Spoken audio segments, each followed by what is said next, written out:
Occupied Palestine.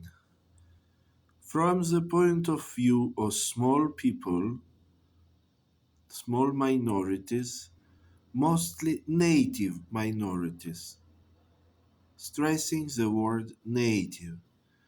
Both powers are successors of Roman Empire, Eastern or Western, Christianity and Islam, military Christianity and military Islam are both colonizers. We small people, Copts, Israelites, Armenic minorities in the Middle East,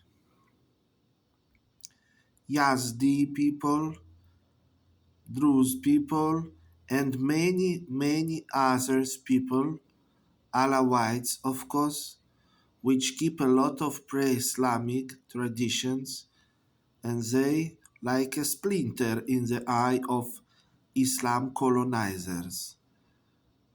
We take both forces as colonizers.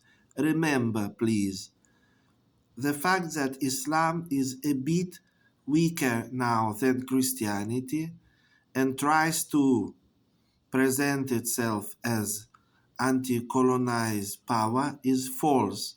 It is also colonizer. These powers are both colonizers in their radical part. Of course, not colonizing, not militant Christianity and Islam are welcome.